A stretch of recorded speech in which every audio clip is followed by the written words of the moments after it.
competition cars coming up, Class M.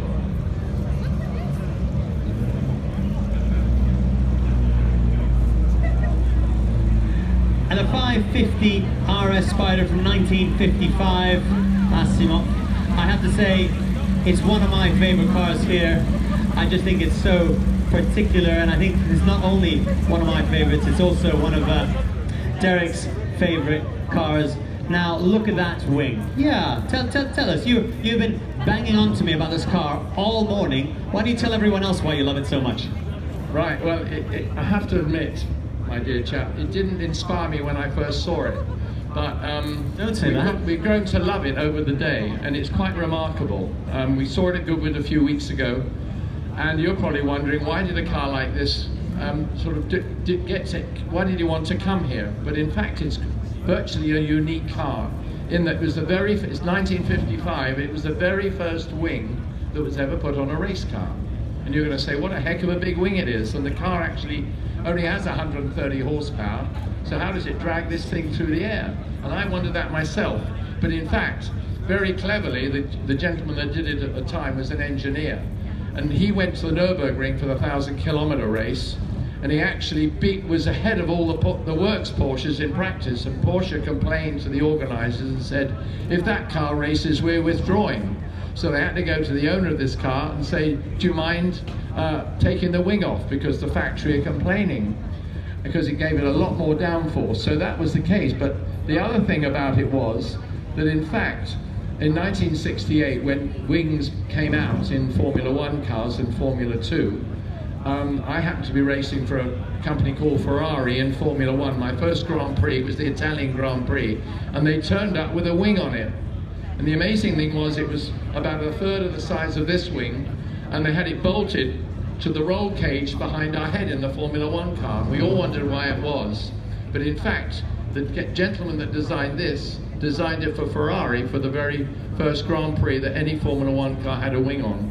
And so really it trod new ground, and it was very special. So that was really the beginning of wings. You might blame him and say, what a pity, because Formula Ones are ugly, so are all sports cars, but that was the beginning of wings, 1955 when that was created. So we were pretty impressed about it. So there you go. Absolutely fabulous, the little Porsche 550. Derek's told you all about the wing. I tell you, that it is still, apart from the wing, it's also underneath it. We have a charming driver, but also very interesting and rare car, a Porsche 550, which was very successful in competition in period in its own right. It was light, it was nimble, like all Porsches, engine in the back, and one of the prettiest Porsches that was ever made. And again, the wing was the invention, was added on later, not even by Porsche, but actually by Mr. May, who was just a genius when it came to engineering. So a very important and a very special and unique Porsche 550. Thank you, Max. And Massimo, no surprise, a double award winner here today at Salon Privé. First of all, most unique coach work, which is no surprise at all with a wing like that. More importantly, class winner, Massimo, so congratulations.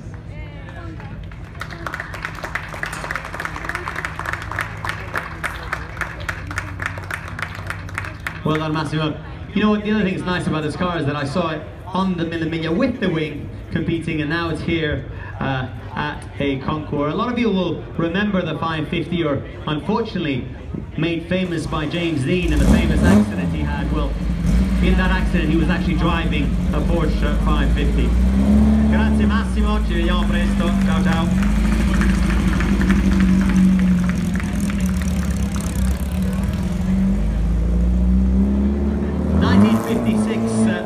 Lotus Le Mans. Well, this is what Lotus is all about, with some very young passengers. I hope you all have your seatbelts on.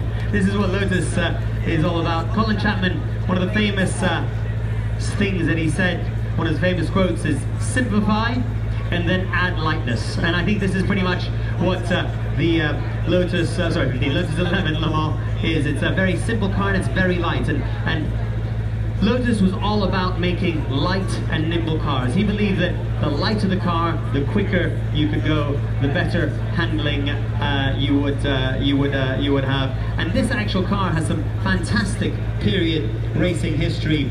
having raced against big Ferraris like Von Trips in a 250 and only finishing just right behind them. So it's amazing that such a small little car could be battling and racing against the big Ferraris and only finish one place behind. Just goes to show that light cars do work and they do perform. Thank you very much for bringing the 11. It's very, very, very sweet little car.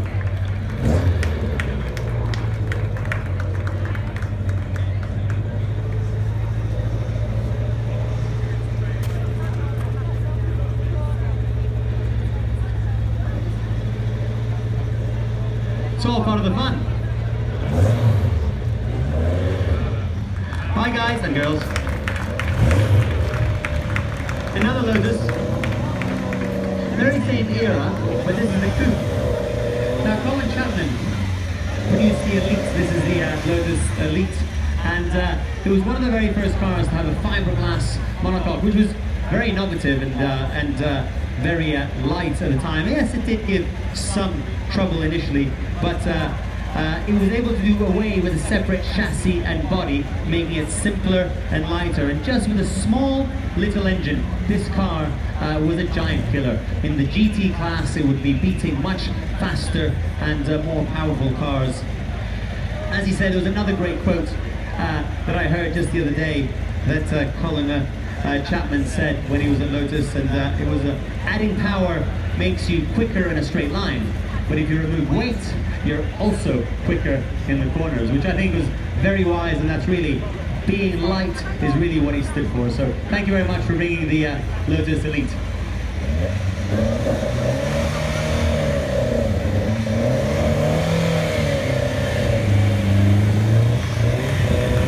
Now, going from something very, very light to something which will look to you as very, very, very heavy. Well, it's the Holman Mooney 1963 Ford Galaxy. Look at that. Now, isn't it interesting that it's the same era of racing? Yes, you do have a big engine you need to turn off. Now, believe it or not, this car was produced by Holman Mooney for Jack Sears to go racing in the British Touring Car Championship at the time. And when he turned up, everyone laughed. Everyone thought, well, impossible. It's a boat, it's not a car. How can you possibly beat everyone? Well, he went out for practice, and I'll tell you what, he was pretty much dead last because he couldn't get the right tires. So they changed tires, got the right type of tires for this car, and from then on, every race he entered and finished, he won. Now, isn't that very, very impressive? UK Touring Car Champion with none other than Sears. It was then sold, went to South Africa, was racing in South Africa, and Jack Sears loved it so much that when it came up for sale, he bought it back again. Isn't that a nice story? And you would think, how can such a big car be competitive? Well, the quick answer to that is, I don't know. It looks unbelievable. How could it beat everyone? But it did. I was told that it's the lightweight version. It's a 500R lightweight. I don't see anything lightweight about it, but I absolutely love it. It is such a brute. Oh yes, Will told me today it's lightweight because it has a fiberglass bonnet and fiberglass doors, but it's just huge. It's just huge. It's so unlikely, but it beat everyone in the UK, and it's a true piece of British motoring history. Absolutely, thanks Max. Well done, Will. You've won the Win Dever Award. Congratulations, guys. Thank you so much.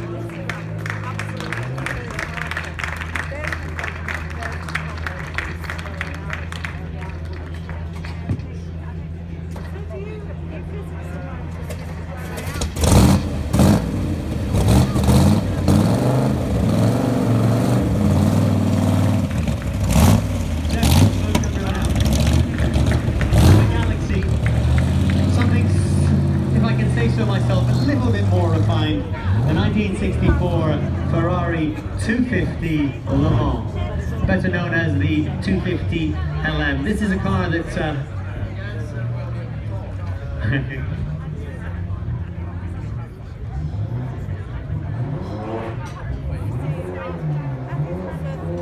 let me rephrase that. Something a little bit more modern. I I do get things the wrong way around sometimes. 1989 Ferrari F40 GTLM. Isn't that absolutely stunning?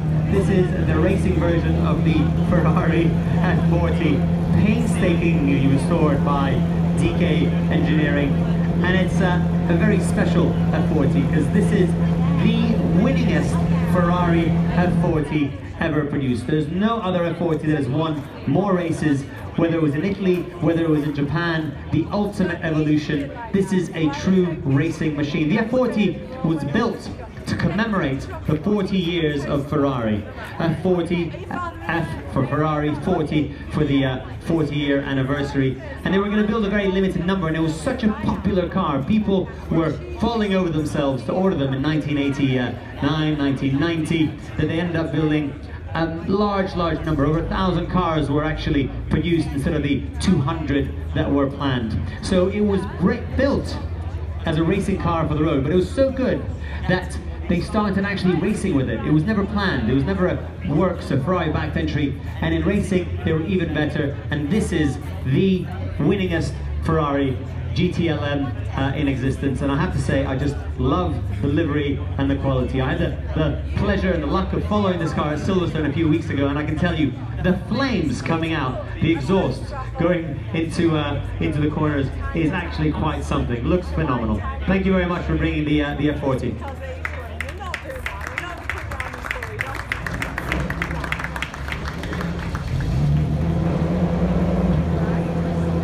V8 twin turbo. You can boost the gauge up to 700 horsepower. Now this time, hopefully I'll get it right. The 250 LM.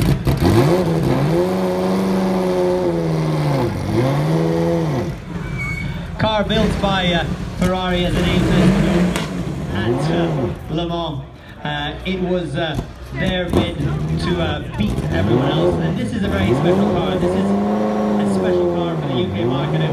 It was delivered here by Maranello Concessionaires, and this car was out racing in England every weekend, all the time. You name it, it was out there. Hill climbs, races. It's probably the most raced 250 LM in the world. We had the winningest 40 GTLM in the world, and this is probably the most raced LM. It's just been through a painstaking restoration at DK Engineering, and the results are fabulous. I remember seeing it prior to the restoration, and I can tell you that looking at it now, it looks like a real car again. It is absolutely perfect in every detail. One of the most important Ferraris and one of the prettiest Ferraris that were built and designed and built to go racing at Le Mans. Unfortunately, Enzo Ferrari didn't quite build enough to go into the GT class, and so he ended up racing with the prototypes, but such a successful and iconic car. Notice how this is the time when Ferrari decided to go into the back of the car for the engine. This was a big evolution. No more engine in the front, but having a mid-engined car for better weight distribution. Thank you, Max. James, guys, DK, thank you for bringing this beautiful 250 LM. The judges have all said we have never seen a 250 LM restored like this ever. It is an amazing job. Congratulations to you guys. You are a dual award winner today. So first of all, your class runner-up from Jamie Keeney, award number 1. And then, more importantly, guys, Duke of Marlborough gets to choose the bike he wants to take home and the car he wants to take home. And I'm afraid you've got to hand over the keys.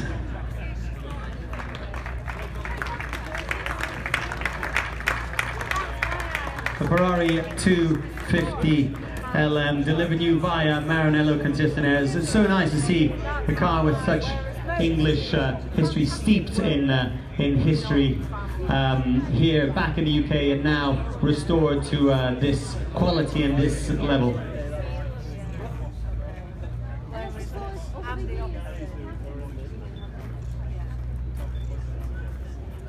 So DK Engineering bought this car in 2015 and then brought it back to England, and here you see the results of their hard work. Thanks, Max. James, 2 awards is something at Salon Privé. 3 awards has not been done all day long. The people here have been voting for their people's choice for the Chubb Insurance Concours d'Elegance here at Salon Privé. You've all been voting all day long, so thank you so much. Your Grace, it's not just you who wants to take it home today, it's all these people as well, because James, this has won People's Choice 2018. Congratulations, an amazing result.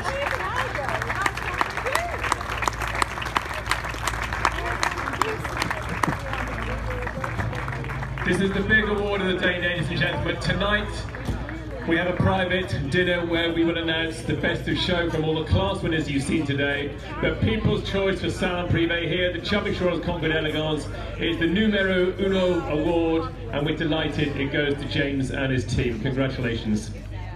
All the judges as well. An amazing job the judges have done today. They've had their hardest. Indebted to you all. Thank you very much indeed.